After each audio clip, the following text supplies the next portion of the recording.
Hello students, welcome to our channel Niji Academy. Today I will discuss some questions from CSI or UGC NAT Physics June 2011. These questions are from solid state physics and the questions are question number 56. A flux quantum fluxoid is approximately equal to 2 into 10 raised to power minus 7 Gauss centimeter square. तो देखो क्या बोल रहे हैं question में, एक flux quantum या फिर हम इसको फ्लक्सोइड भी बोल सकते हैं, वो अप्रॉक्सीमेटली इक्वल है 2 इंटू 10⁻⁷ गोस सेंटीमीटर स्क्वेयर के। ठीक है। A type 2 super conductor is placed in a small magnetic field. फिर क्या करते हैं, एक टाइप 2 सुपर कंडक्टर है, उसको हम प्लेस कर देते हैं, उसको रख देते हैं एक स्मॉल मैग्नेटिक फील्ड में, which is then slowly increased till the field starts penetrating the superconductor। फिर उसके बाद क्या होता है, देखो सुपर कंडक्टर हमने रख दिया मैग्नेटिक फील्ड में, ठीक है, which is then slowly increased।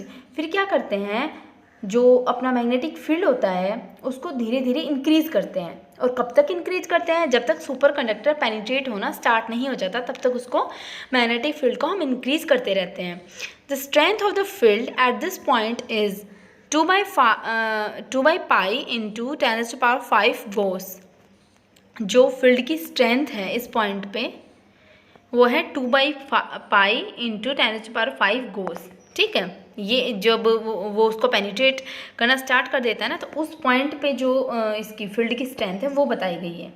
ठीक है, तो इसमें दो पार्ट है। तो फर्स्ट पार्ट में पूछा गया है the penetration depth of the super conductor is. तो जो सुपर कंडक्टर है अपना, उसकी पेनिट्रेशन डेप्थ क्या होगी ये बताना है हमें। ठीक है, तो देख लेते हैं पहले पार्ट ए का solution.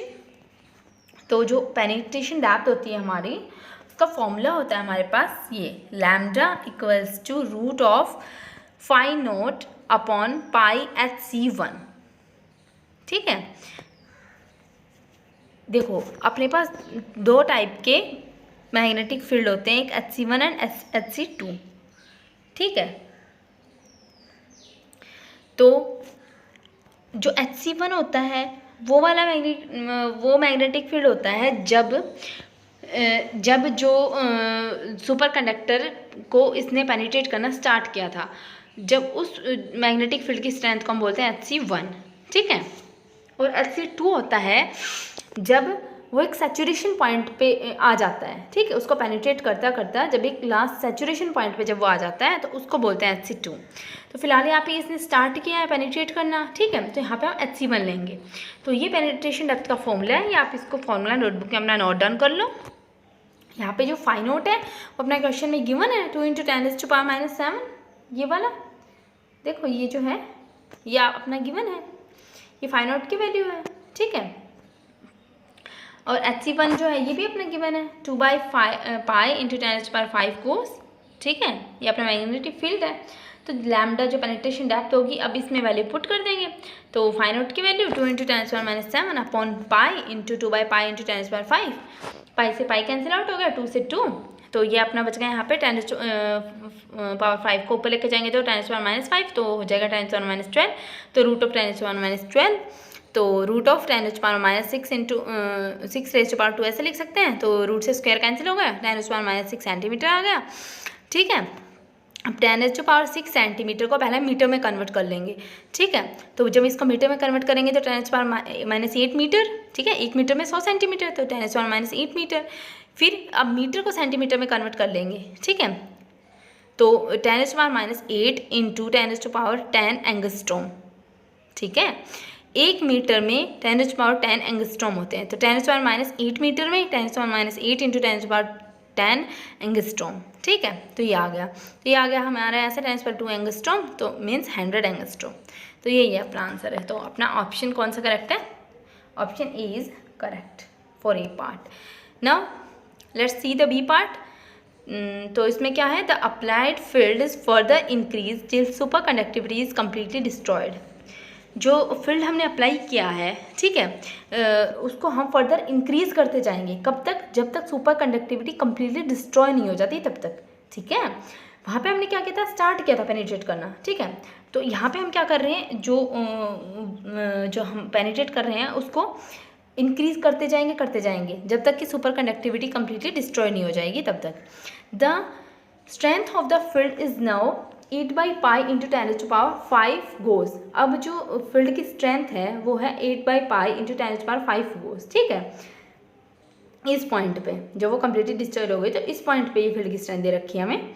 The correlation length of the super conductor is, तो सुपर कंडक्टर की हमें कोरिलेशन लेंथ बतानी है, ठीक है। तो देखो इस केस में हम Hc2 लेंगे, देखते हैं इसका सॉल्यूशन। तो कोरिलेशन लेंथ हम फाइंड आउट करेंगे, तो कोरिलेशन लेंथ को हम एप्सिलॉन से रिप्रेजेंट करते हैं। तो एप्सिलॉन इक्वल्स टू √φ0/π/Hc2, ये इसका फॉर्मूला होता है, ठीक है। तो यहाँ पे φ0 गिवन है, Hc2 की वैल्यू गिवन है, सिंपली पुट कर देंगे तो एप्सिलॉन इक्वल्स टू φ0 की वैल्यू दोनों के लिए वही होगी, सेम होगी, तो 2 × 10⁻⁷/8/π × 10⁵, ठीक है। तो जब इसको सोल्व करेंगे तो आ जाएगा √10⁻12/4, फिर 10⁻6/2, फिर आ जाएगा 10 × 10⁻6/10 × 2 से 10 को कैंसिल आउट करेंगे तो 5, तो ये 5 × 10⁻7 सेंटीमीटर, तो 5 × 10⁻9 मीटर, सेंटीमीटर को मीटर में कन्वर्ट कर लेंगे और मीटर को एंगस्ट्रॉम में कन्वर्ट कर लेंगे, ठीक है। तो ये यूनिट कन्वर्जन भी आपको पता होना चाहिए, ठीक है। तो एंगस्ट्रॉम में जब इसको कन्वर्ट किया तो ये हमारे पास आएगा 50 एंगस्ट्रॉम। तो टाइप 2 सुपर कंडक्टर के लिए जो लैम्डा है वो क्या है, वो ग्रेटर देन है एप्सिलॉन से, ठीक है। जो अपनी लैम्डा की वैल्यू आई थी वो बड़ी है एप्सिलॉन से, ठीक है। तो देखो ये जो लैम्डा था 100 था, लेकिन एप्सिलॉन आया हमारा 50, ठीक है। तो लैम्डा बड़ा है एप्सिलॉन से। तो ऑप्शंस में देखते हैं, तो देखो हमारा तो 50 आया है, लेकिन ऑप्शन में तो 50 कहीं भी नहीं है, तो हमें लेना है जो एप्सिलॉन की वैल्यू वो छोटी आएगी, किससे, लैम्डा से, ठीक है। और लैम्डा तो कितना था 100, तो 100 से छोटा आएगा। तो देखो ये भी 100 से बड़ी है, ये भी बड़ी है, ठीक है। सॉरी ये ए पार्ट है ना, हाँ देखो बी पार्ट के ये रहे ऑप्शन, ठीक है। तो इसमें हम देखेंगे तो 100 से जो छोटी होगी वही होगी अपनी एप्सिलॉन की वैल्यू। तो देखो ये भी बड़ा है 100 से, ये भी बड़ा है, ये भी बड़ा है, ये छोटा है, तो मीन्स हमारा ऑप्शन ए इज़ करेक्ट, ठीक है। तो चलिए नेक्स्ट क्वेश्चन देख लेते हैं। ये क्वेश्चन नंबर 58, ये भी अपना सॉलिड स्टेट फिजिक्स से ही है। The 2-dimensional lattice of graphene is an arrangement of carbon atoms forming a honeycomb lattice of lattice spacing A as shown below. The carbon atoms occupy the vertices. देखो ये बोल रहा है 2-dimensional lattice of graphene, ठीक है। जो graphene है उसका 2-dimensional जो लैटिस है वो अरेंजमेंट है कार्बन एटम्स की, ठीक है। फॉर्मिंग ए हनीकॉम्ब लैटिस बना रहा है ये, ठीक है, जिसकी लैटिस स्पेसिंग जो लैटिस कांस्टेंट है जिसका वो ए है, ठीक है। ये जो है ना ये अपना लैटिस कांस्टेंट है, ये इसकी साइड ये ए है, ठीक है। तो carbon atoms occupy the vertices, तो वर्टिसेस पे हमारे कार्बन एटम्स हैं, ठीक है। तो देखो इसमें क्या पूछा गया है, इसमें भी 2 पार्ट्स हैं। पार्ट ए में पूछा गया है द विग्नर सीज cell has an area of, तो विग्नर सीज सेल का हमारे पास एरिया पूछा गया है, ठीक है। तो चलिए देख लेते हैं सॉल्यूशन। तो एरिया ऑफ विग्नर सीज का जो एरिया होता है ना वो एरिया ऑफ हेक्सागन होता है। ये भी आप नोट डाउन कर लो इस चीज़ को कि जो विग्नर सीज का जो एरिया होता है वो हेक्सागन का एरिया होता है, ठीक है। जो विग्नर सीज जो होती है ना, विग्नर सीज सेल का जो एरिया होगा वो हेक्सागन का एरिया होगा, ठीक है, एरिया ऑफ हेक्सागन। तो अब क्या करेंगे, split the hexagon into triangles. अब हेक्सागन का एरिया हम फाइंड आउट करेंगे सिंपली, तभी हमारे पास विग्नर सीज सेल का एरिया आएगा। तो उसको हम स्प्लिट कर देंगे, ठीक है। हेक्सागन जो होगा उसको ट्राइंगल्स में स्प्लिट कर देंगे, ठीक है। And we know that distance from centre of hexagon to any of its vertices is also equals to all sides are a, ठीक है। तो ये बोल रहा है, तो यहाँ पे देखो यहाँ पे बताया है कि मतलब यहाँ पे ये मैंने आपको समझाने के लिए लिखा है कि देखो सबसे पहले इसको ट्राइंगल्स में स्प्लिट कर देंगे, ठीक है। और फिर हमें पता है जो डिस्टेंस होता है ना हेक्सागन से, देखो इसके वर्टिसेस को मिला देंगे सिंपली, ठीक है। तो हमारे ट्राइंगल्स में स्प्लिट हो जाएंगे। और जो हमें पता है कि जो डिस्टेंस होता है ना हेक्सागन के सेंटर से इसके किसी भी वर्टिसेस तक जो डिस्टेंस होता है वो इक्वल होगा ए के ही, ठीक है, जब सारी साइड्स एक इक्वल होंगी तो, ठीक है। देखो इसकी सारी साइड अगर एक इक्वल है तो अगर जो इसका सेंटर से जो इसके वर्टिसेस तक डिस्टेंस होगा ना वो भी हमारे यहाँ पे एक ही इक्वल होगा, ठीक है। तो हम देख सकते हैं यहाँ से कि ये एक इक्विलेटरल ट्राइंगल बन गए हैं, सारी साइड्स इक्वल है, एक है, ठीक है। तो we can see that we have 6 equilateral triangles, ठीक है। तो अब हम क्या करेंगे, अब हम एरिया फाइंड आउट करेंगे। Now we will find the area of, एक ट्राइंगल का एरिया फाइंड आउट कर लेंगे अब हम, ठीक है। फिर एक का करेंगे, उसको 6 से मल्टीप्लाई कर देंगे तो हमारे पास 6 इक्विलेटरल ट्राइंगल्स का एरिया आ जाएगा, ठीक है। तो इक्विलेटरल ट्राइंगल का एरिया जो होता है उसका फॉर्मूला होता है √3/4 इंटू ए स्क्वेयर, ठीक है। ये भी आप नोट डाउन कर लेना। तो एरिया ऑफ हेक्सागन, ये पूरे कंप्लीट हेक्सागन में 6 इक्विलेटरल ट्राइंगल्स हैं, तो इसको 6 से मल्टीप्लाई कर दो। तो ये 6 से मल्टीप्लाई किया तो फिर ये आ गया अपना 6 इंटू √3/4 ए स्क्वेयर। ये कट गया तो यहाँ पे आ गया 3/2 √3 ए स्क्वेयर, ठीक। तो विंगर्स सेल का एरिया हमारे पास आ गया 3/2 इंटू √3 ए स्क्वेयर, ठीक है। ये आ गया अपने पास। अब यही है, तो देख लेते कौन सा ऑप्शन करेक्ट है इसमें। तो ये ऑप्शन डी इज करेक्ट, ठीक है। अब देखो सेकंड पार्ट में क्या पूछा है इसने, the bravest lattice for this array is. तो सेकंड पार्ट में बोल रहा है कि जो ब्रेवेस्ट लैटिस है इस एरे के लिए ब्रेवेस्ट लैटिस क्या होगा, ठीक है। ये इन्होंने पूछा है, ठीक है। तो चलिए सेकंड पार्ट देख लेते हैं, सेकंड पार्ट का सॉल्यूशन। देखो क्या है यहाँ पे, there are hexagonal unit cell, ठीक है। यहाँ पे हेक्सागोनल यूनिट सेल है, ठीक है। तो ऑप्शन ए और जो बी होंगे वो तो इनकरेक्ट हो जाएंगे हमारे, ठीक है। हेक्सागोनल है तो मीन्स रेक्टेंगुलर नहीं आएगा, क्योंकि देखो ए और बी में क्या है अपना, देखो ए और बी जो ऑप्शन है उसमें क्या है, rectangular lattice with basis, rectangular lattice with basis, तो रेक्टेंगुलर अपना नहीं होगा, ठीक है। तो ए और बी तो नहीं होंगे हमारे, तो अपने पास सी और डी में से हमें देखने हैं, ठीक है। यहाँ पे हेक्सागोनल यूनिट सेल है तो इसलिए ए एंड बी तो इनकरेक्ट हो जाएंगे। तो हेक्सागोनल ब्रेविस लैटिस के लिए हमें पता है, ये कंडीशंस आपको पता होनी चाहिए। जो हेक्सागोनल ब्रेविस लैटिस होता है उसके लिए A1 = A2 होता है, और जो थीटा होता है वो 120 डिग्री होता है। A1 और A2 में 120 डिग्री का एंगल बनेगा और A1 और A2 इक्वल होंगे, ठीक है। तो ये देख लो ये कंडीशन कौन सा मतलब ये कंडीशन कौन सा ऑप्शन में सेटिस्फाई हो रही है, ठीक है। हम फिगर के अकॉर्डिंग देख लेंगे ना कि कौन सा ऑप्शन अपना करेक्ट होगा। तो देखो A1 और A2 यहाँ पे फिगर में हम देखेंगे, A1 और A2 जो है उसमें 120 डिग्री का एंगल है और A1 = A2 है। B1 B2 में तो नहीं है, बाकी किसी में नहीं है, तो इसमें है। तो इट मीन्स ये जो कंडीशन है अपना ऑप्शन सी सेटिस्फाई कर रहा है, hexagonal lattice with basis vector A1 and A2। तो ऑप्शन सी इज करेक्ट, ठीक है। अपना ऑप्शन सी करेक्ट हो जाएगा। तो चलिए अब देख लेते हैं नेक्स्ट क्वेश्चन। ये है क्वेश्चन नंबर 60 एंड ये भी सॉलिड स्टेट फिजिक्स से ही है। A narrow beam of X-rays with wavelength 1.5 angstrom is reflected from an ionic crystal with an FCC lattice structure with a density of 3.32 gram per centimeter cube. The molecular weight is 108 AMU and 1 AMU equals to 1.66 into 10⁻⁻24 ग्राम। तो देखो question में क्या बोल रहा है, एक narrow beam है X-rays की जिसकी वेवलेंथ है 1.5 एंगस्ट्रॉम, ठीक है। ये वेवलेंथ दे दी, और जो नैरो बीम है ना वो रिफ्लेक्ट होती है किससे, आयनिक क्रिस्टल से, जिसका FCC लैटिस स्ट्रक्चर है, ठीक है। उससे रिफ्लेक्ट होती है ये आयनिक क्रिस्टल से। उस क्रिस्टल का जो स्ट्रक्चर वो FCC लैटिस स्ट्रक्चर है, और उसकी डेंसिटी है वो है 3.32 ग्राम पर centimetre cube. The molecular weight जो है वो दे रखा है अपने पास 108 AMU, ठीक है। और ये बता रखा हमारे पास 1 AMU जो है वो 1.66 into 10⁻⁻24 ग्राम के इक्वल होता है। तो देखो इसमें भी अपने दो पार्ट इस क्वेश्चन में। पार्ट ए में पूछा गया है lattice constant A is, lattice constant हमें फाइंड आउट करना है। मीन्स लैटिस कांस्टेंट को ए से मतलब ए की वैल्यू हमें फाइंड आउट करनी है, इसे डिनोट करते हैं ना लैटिस कांस्टेंट को। तो लैटिस कांस्टेंट हमें फाइंड आउट करना है। तो चलिए देख लेते हैं इसका सॉल्यूशन।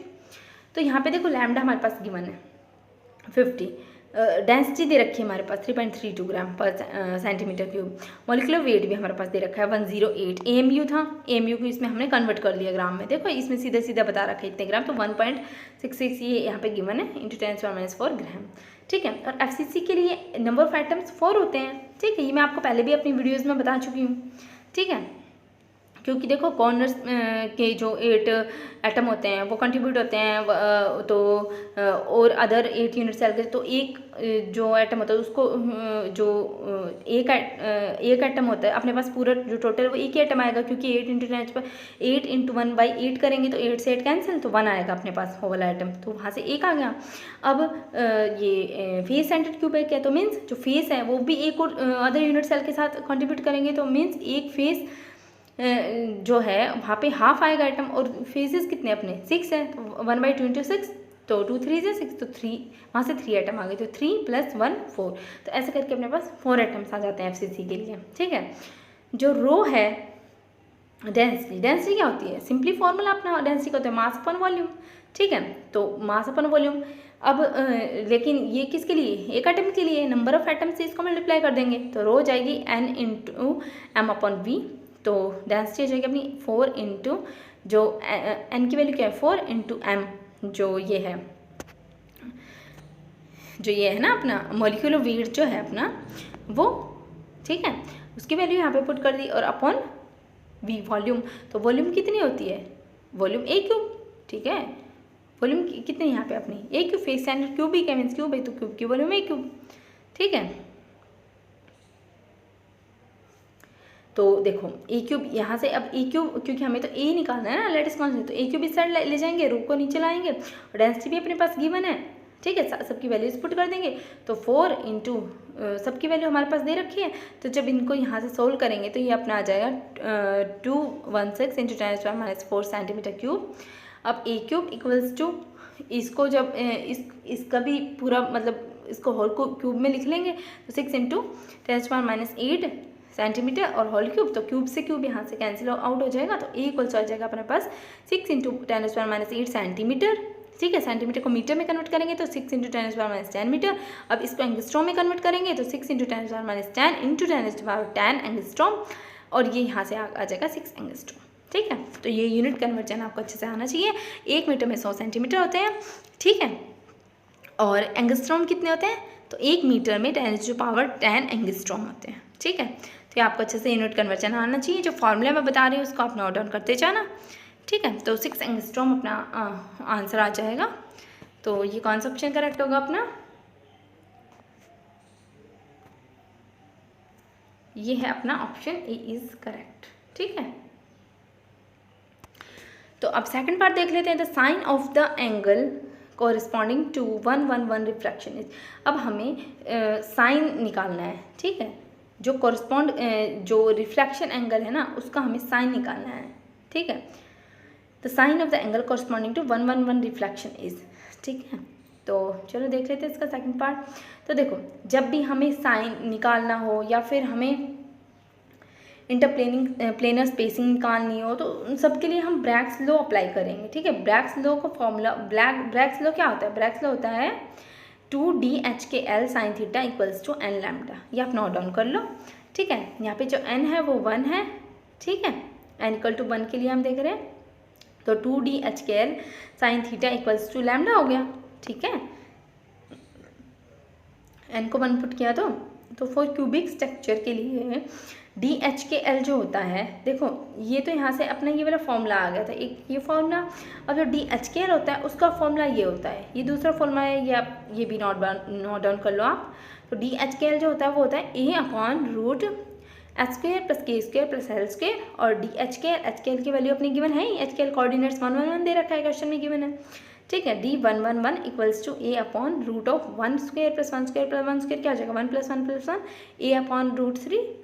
तो ये वाला यहाँ से क्या आ जाएगा, जो A है वो क्या है अपना 6 एंगस्ट्रॉम। ठीक है, तो 6 एंगस्ट्रॉम अपॉन √3। ठीक है, ठीक है, क्योंकि देखो जो A है अपना लैटिस कांस्टेंट हमने फर्स्ट पार्ट में निकाला था, वहाँ से अपना क्या आया था 6 एंगस्ट्रॉम ही तो आया था ना, तो वहाँ से आ गया ये 6 एंगस्ट्रॉम अपॉन √3। तो यहाँ पे तो जो लैम्डा कितना है, लैम्डा है अपना 1.5। ठीक है, 1.5 एंगस्ट्रॉम, ये भी अपना गिवन है। ठीक है, लैम्डा देखो अपना क्वेश्चन में गिवन था, वेवलेंथ 1.5 एंगस्ट्रॉम। ठीक है, तो लैम्डा कितना है 1.5 एंगस्ट्रॉम, और जो साइन थीटा, अब देखो यहाँ से साइन थीटा हम लोग फाइंड आउट कर लेंगे।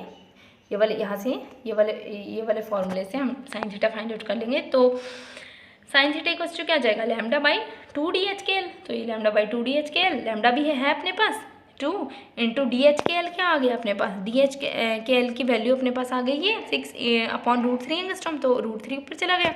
तो ये आ गया 15 इंटू √3/2 इंटू ये 1.5 था तो यहाँ पे 60 हो गया। ठीक है, तो 15 4 जा 60।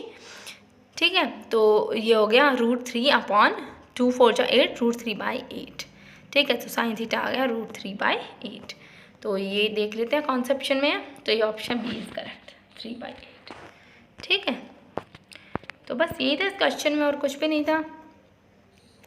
तो बच्चों अगर आपको कुछ भी डाउट होता है, कहीं पे कोई चीज़ समझ में नहीं आ रही, तो आप मुझे कमेंट करके पूछ सकते हो। ठीक है, अगर आपको वीडियोस अच्छी लगती हैं तो वीडियो को लाइक कर दो, चैनल को सब्सक्राइब कर दो, और फिर हम मिलेंगे अब अपनी नेक्स्ट वीडियो के साथ। तब तक के लिए bye, thank you for watching this video.